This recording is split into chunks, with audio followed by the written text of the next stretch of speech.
Welcome to The Commute, a Bible study podcast designed to turn your commute into an opportunity to grow in your faith. Whether you're sure of what you believe or you're not sure what to believe, this podcast is designed to help you better understand who Jesus is, what the Bible's all about, and how that applies to your life today. I'm your host, Pastor Matt, and I'm excited to dive into this week's episode of The Commute.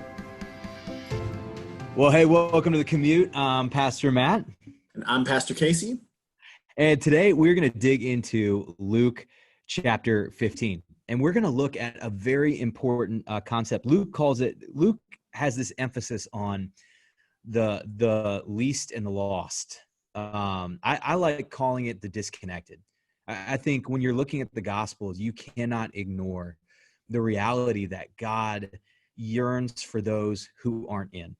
And I mean, that's the whole point of Jesus coming into the world. And so what you have here are three parables that really highlight that point. In fact, they're three of probably the most famous parables. I would put them on some of Jesus' most well-known parables. I don't know if you'd agree with that or not, Casey. Yeah, I think so. I think if you've heard some parables from Jesus, there's a pretty good chance that these might be some of the ones you've heard. Yeah, I'd say maybe like the Good Samaritan, that's probably like Jesus' most well-known parable, hands down. But then actually the prodigal son, in fact, the prodigal son and the Good Samaritan are probably right there neck and neck. And so the prodigal son is like the capstone parable of this section. But then you've also got the parable of the lost sheep, then the parable of the lost coin, then the parable of the prodigal son. And they're all these parables that are interconnected. So they're all working together to give you one kind of bigger story and make this important point. And just kind of remember, if you're tuning in for the first time, Pastor Casey, could you just tell us what a parable is for anybody that might be new to the commute? A parable is basically a story Jesus tells. It's very often a very earthly story in the sense that he's talking about things that would be familiar, that people could understand, but even though it's an earthly story, it has a very heavenly meaning. I remember as a kid growing up in Sunday school, it was always taught to me that this was an earthly story with a heavenly meaning. And I think that's a pretty simple and accurate way of describing it. I mean, I think that's dead on, because I think, one, parables are giving you a picture of what the kingdom of God is. But I think parables, too, are powerful. And I think they're powerful because they are stories. I think sometimes when we're looking for what Jesus said, we're looking for his statements, like love the Lord your God, love your neighbor as yourself. But we don't want to neglect the stories that Jesus is telling, because stories stick with you. I mean, just think about those moments where you're sitting there and then all of a sudden at a random moment, your mind wanders to the latest TV show that you've been binge watching. You know, not that you do that, but you know what I'm saying? Like the show that you just can't get out of your head. And all of a sudden you'll find yourself meditating on some scene within the show. That's kind of what parables are designed to do. They're designed to stick with you so that you begin to meditate on what the meaning of the kingdom of God is and how you can live that out in the world around you. And a couple things that dictate a parable are the scene in which the story was told. I think sometimes it's really easy, if you're not careful, it's really easy to view Jesus as your crazy uncle that just randomly sits there and starts telling stories out of nowhere. Like you'll be sitting there having a family dinner and all of a sudden he's like, I remember in 1974. And you're like, uh-oh, here he goes, you know? and you're like, you know, just these random stories. But for Jesus, the parables aren't random. They always have a context, and they're usually done in a way in which Jesus is making a very specific point to a very specific group of people. And in this case, Matthew chapter 15, verse 1 and 2, totally open up the point of these parables. Like, you can't neglect these two verses when you're trying to really dig into what these parables are talking about. And so it says this: now the tax collectors and sinners were all drawing near to hear him. And the Pharisees and scribes grumbled, saying, this man receives sinners and eats with them. So he told them this parable. Now, let's just set these characters up for a minute, and realize when we talk about characters, we're not talking about the scriptures in a less than way. We're just kind of using categories to understand what's going on, right? But Casey, can you kind of give us an understanding of who these two groups are? Because I think it's really interesting that they're in twos. Tax collectors and sinners are set opposite Pharisees and scribes. But who are those people? So in the tax collectors and the sinners, what you have are basically words that would capture people that are farther away from the kingdom of God, or at least the people who appear to be farther away in the eyes of the religious elite. So you would in this group are lumped people like the Gentiles. Very often in the gospel accounts, sinner and Gentile, or someone who is not ethnically Jewish, are synonymous. Sinner and Gentile can often mean the same thing. So you have kind of this picture of people who are on the outside, and then with scribes and Pharisees, you have people who appear to be on the inside. They are the religious elite, the people who are following the law to a T, at least seemingly, the people who appear to be closest to God. So what you have, in fact, is a complaint by those who believe they are close to God, about Jesus associating with the people who appear to be far from God. Yeah, and I think, realize that these stories would have just kind of smacked you in the face with the reality that you had to wrestle with in the kingdom of God. So to kind of like paint a picture for you, sometimes we give the Pharisees and the scribes too hard a time. I think personally. I think we look at them and say, oh, they didn't get it, and if only they got it, right? I want you to imagine you're walking downtown Ridgewood, you've parked your car, maybe you're going to get out and you're going to grab a cup of coffee with a friend, and you walk by Bulldog Coffee House, and Bulldog's interesting because it's got that big window right there, right? And you can kind of see whoever's in there studying or doing their meetings and stuff like that.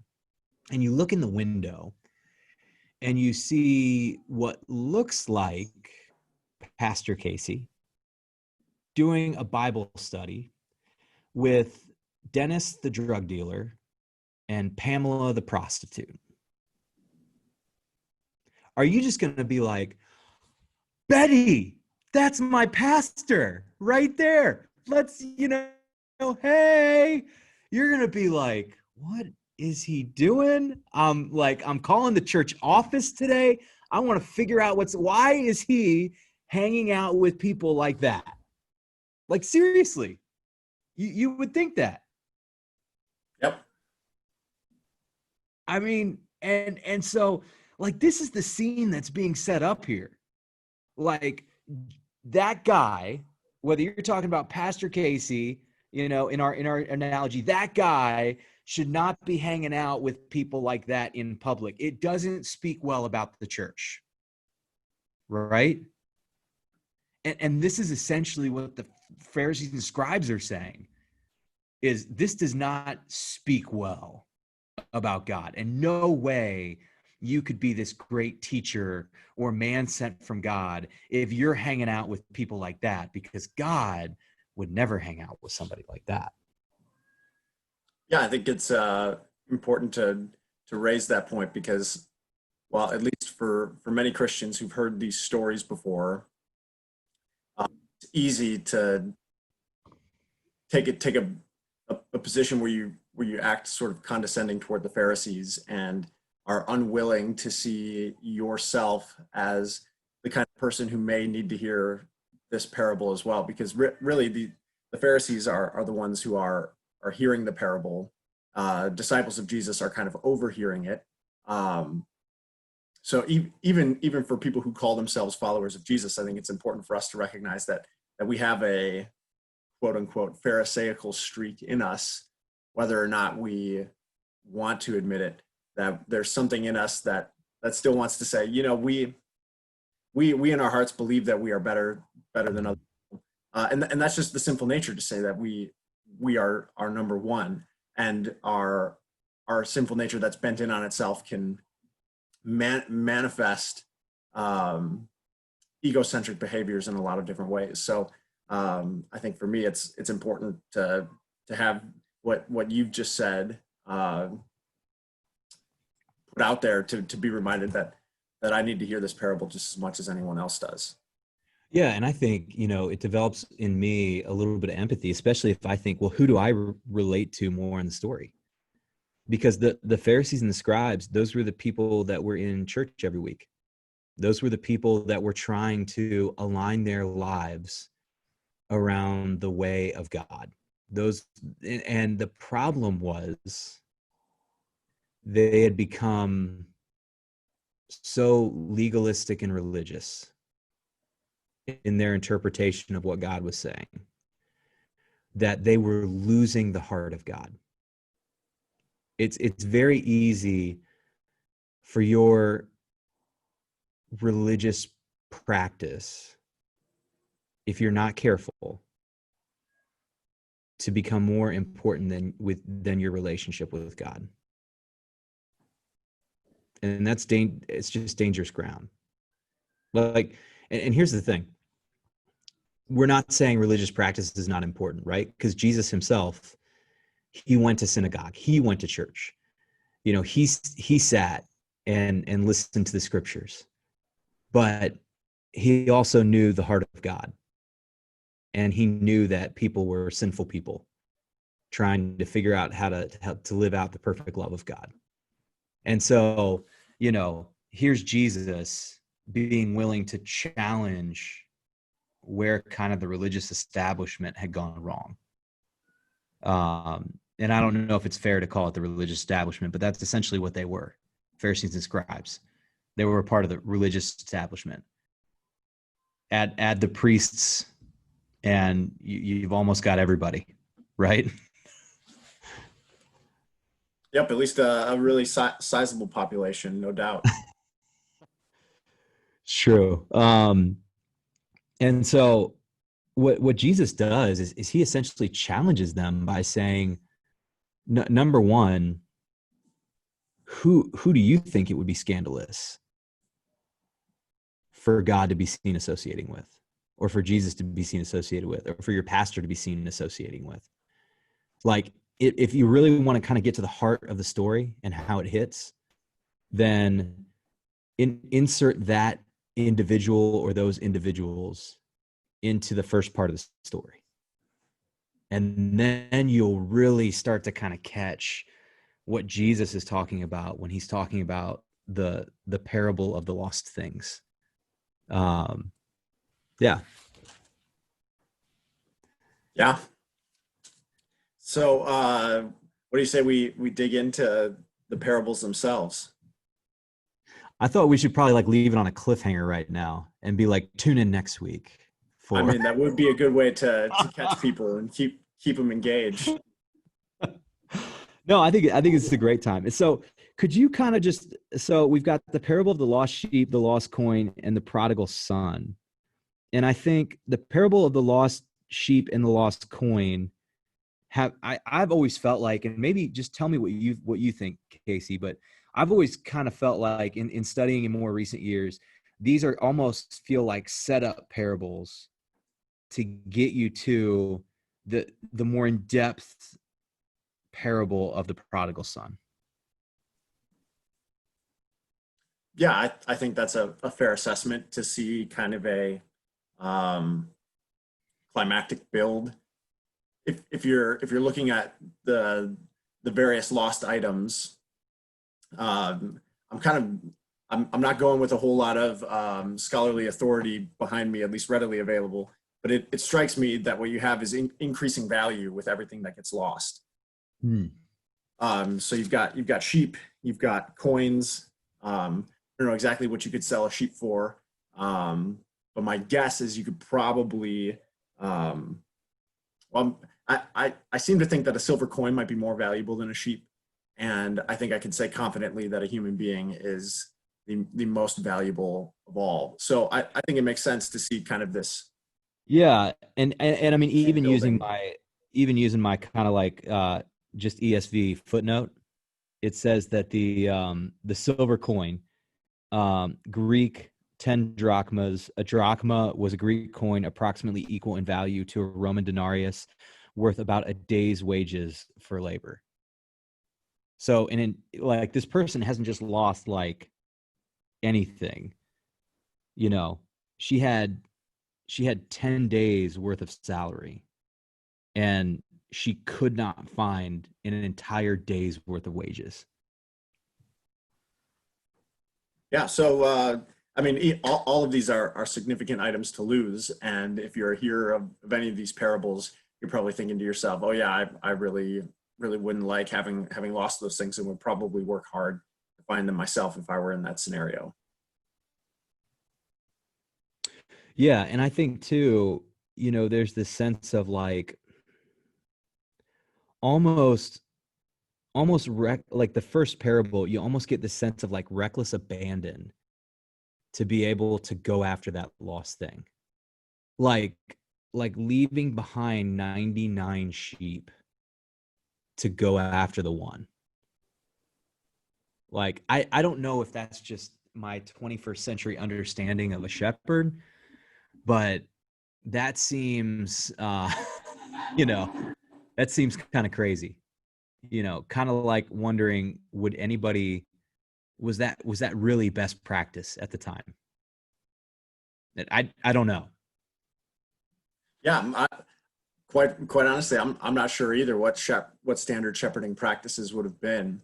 But yeah, I think it speaks to the heart of the shepherd in that story, or even the heart of the woman in the second story, that there's a commitment and a deep concern, and really even deeper than concern, a deep love for the sheep and for the coin, that they will, like in the case of the shepherd, searching for it until he's found it and putting it on his shoulders and rejoicing.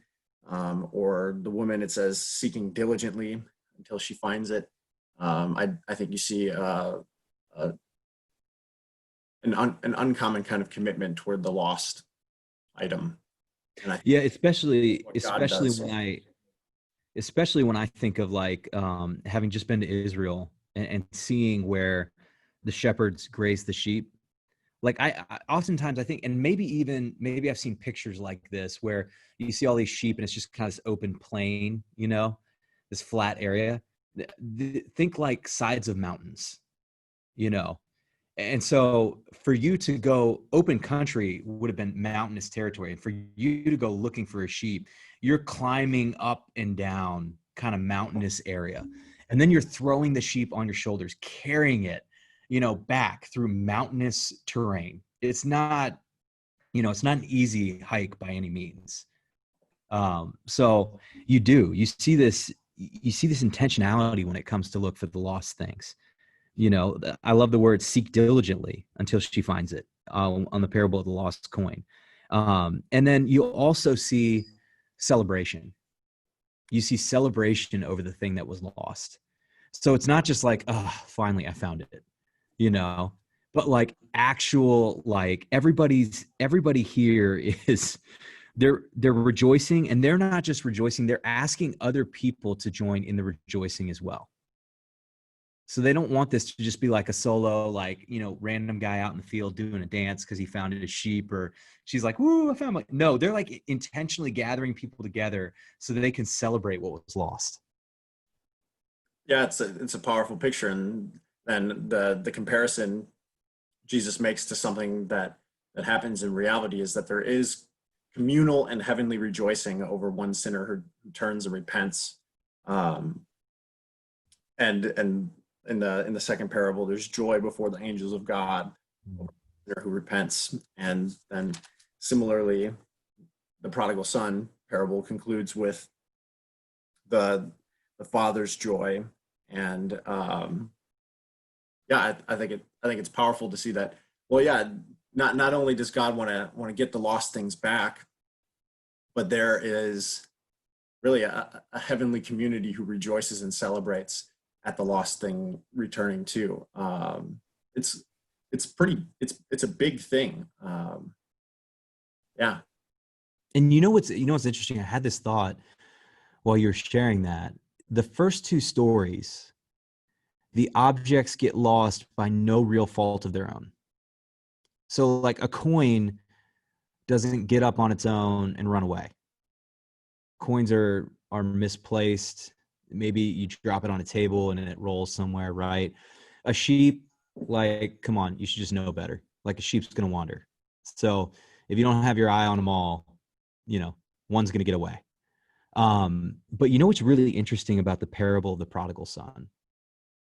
Parable of the prodigal son shows you a picture of somebody who is very intentionally on their own decision and will walking away from the family and the father, like willfully disrespectful, willfully moving in another direction, kind of like that. Like, I don't want to have anything to do with you.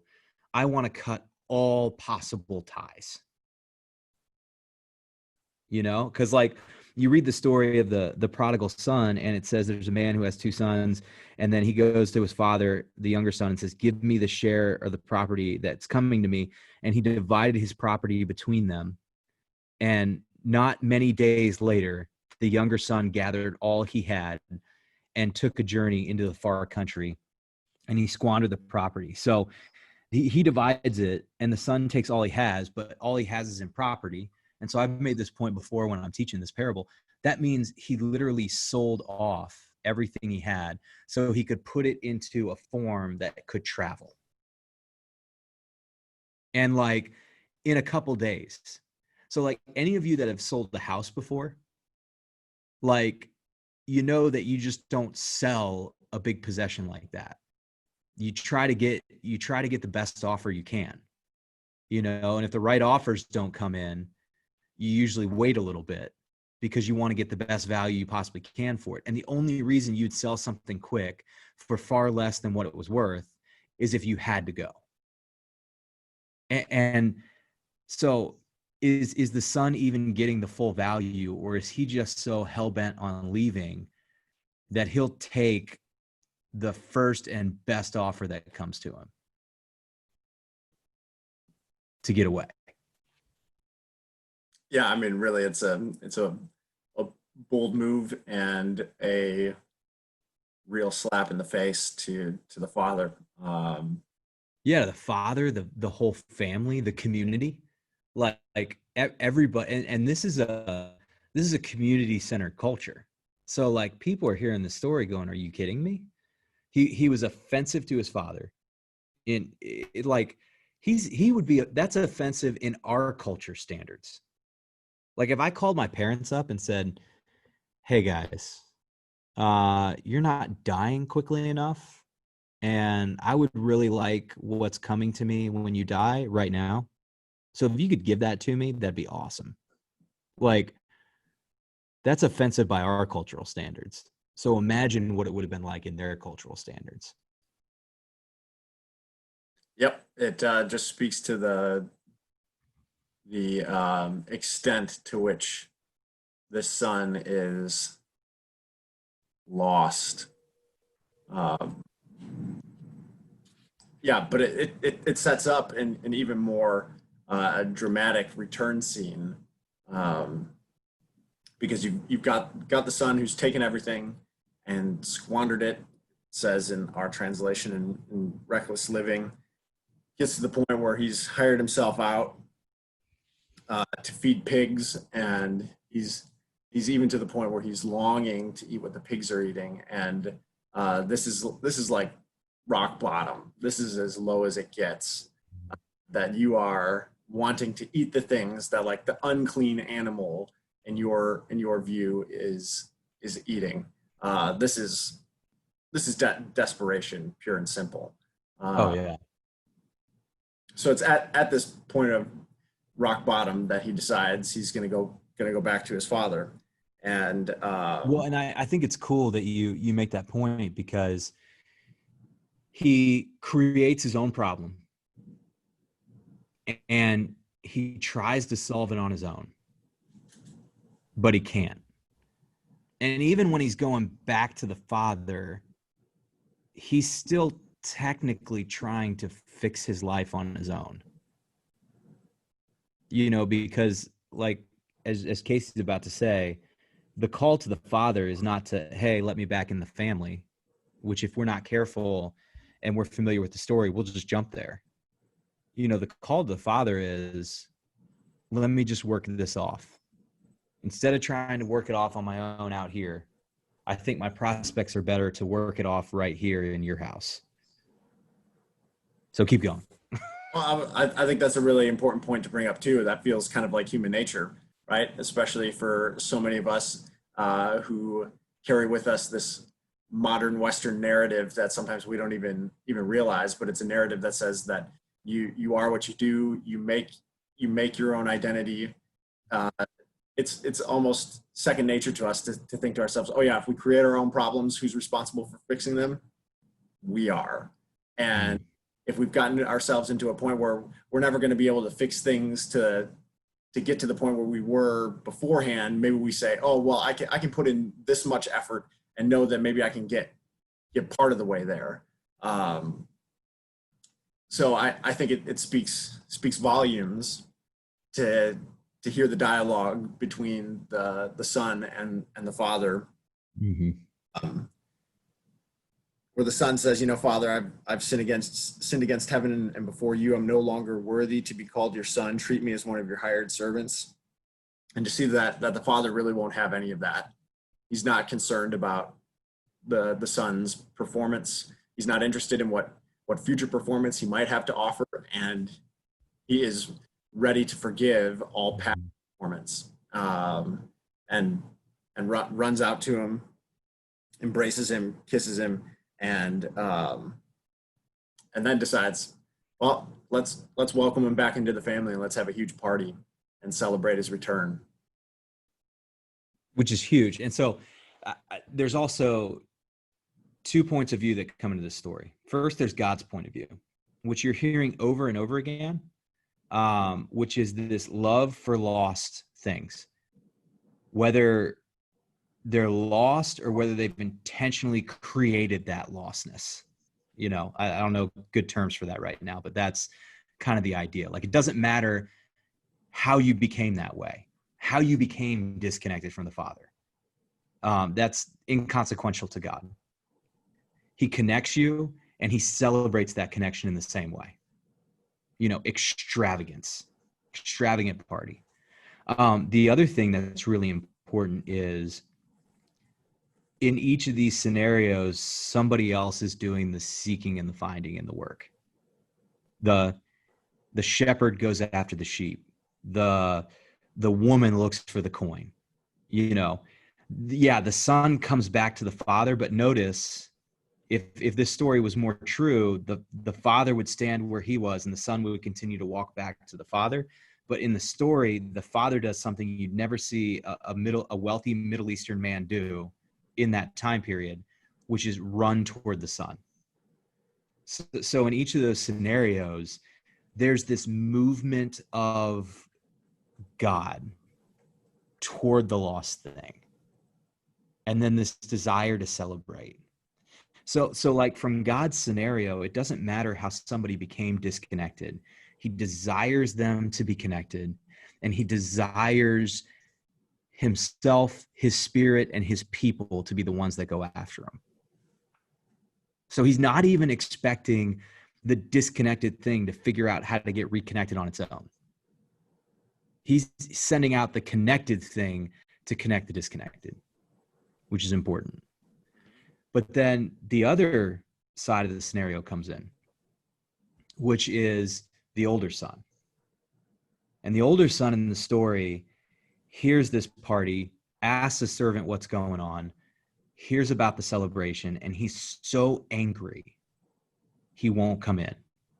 So Jesus is now into his third parable, and he's finally directly addressing the Pharisees and the scribes. He's essentially saying to the Pharisees and scribes, see yourself in the picture of the older son. And so God comes out to the older son, the father, who's supposed to be God in the story, and he essentially says, all I have is yours already. But your brother was lost and now he's found. And we needed to celebrate.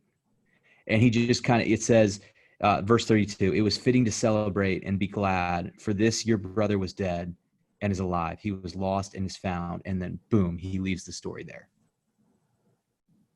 And I think sometimes when scripture leaves something there in that kind of unresolved spot where you're asking yourself, does the older brother go in? Does he celebrate? Does he stay outside, angry and steaming? Like, you're left to kind of fill in the gap, I think what Jesus is saying is, what do you think your response should be? And what will your response be? Yeah, I think that's exactly right, because, well, really, who winds up being lost at the end of the story? The older son, or Pharisee. But notice that the older son isn't abandoned as he excludes himself from the party. The same God who, or really the same character in the story, and we know the same God, who runs out to the formerly lost son, runs out to the now lost son. So in effect, this is like Jesus himself coming out to the Pharisees and saying, okay, there's a party going on and we're standing outside having this conversation. Mm-hmm. And yeah, I think it's beautiful storytelling to cut the story off right there. And now the stage is set for the next set of events to happen. And because I think too, as God's church, it brings up a couple really important points. That reaching out, the Great Commission, going out, sharing the gospel, evangelism, whatever category you want to use for it, it is discipleship. It is what the church does. It's not a side program. It's not something that if we have time with the other stuff we're doing, we should really make room for that. It's something that needs to be a priority in the church, because it's woven into the fabric of what we are called as Christians to be about. But I think the other really important thing it teaches us is that it's not our job to ask why or how something got lost or disconnected. And I think too often too, in the church, we want to make judgment calls on who's disconnected, why, and whether or not we ever feel like they could be connected. And I'm not talking about like this church. I'm talking about church universal. I don't know if that makes sense, but yeah, it sounds like human simple nature that wants to, elevate ourselves above everything and everybody else. So to ask questions like who's in, who's out, who's best, who's worst, or even just who's worse than I am. That really to follow Jesus really means that asking those questions can't happen, because truthfully, God is desiring that everyone come to Him, and has called His followers to proclaim that message. And yeah, so I think a lot of what you're talking about is on target. And I think too, the last kind of sub point I pull from this, and we'll end on this because I know it's been a long time, but to be honest with you, it's something I'm super passionate about. So I apologize. But you always see somebody going out. And I think too often when it comes to the disconnected, the lost, people that need Jesus, we in the church have settled for like a meet me halfway kind of policy, or if you come, I will tell. So like we kind of structure how we do things around getting people to come out to our thing that we've created, so that they can hear the gospel. But when you're reading these stories, what you always see is that the connected thing goes out after the disconnected thing. The one that is called to seek the lost goes out after the lost. They don't sit and wait for the lost to come to them. With the exception of the father, who still gets up and runs after the son. And I think that's just a really interesting thing. I think in our COVID world, I think one of the lessons that we've learned is that the church really can go to where people are pretty easily. And we as the church can be around the people that need the gospel the most pretty easily. So in our post-COVID world, maybe one of the important things that we shed is this idea that everybody always has to come to us. And maybe we think more deeply about how we can be the church that goes to the disconnected. Absolutely. So, random thoughts. Good thoughts from Scripture.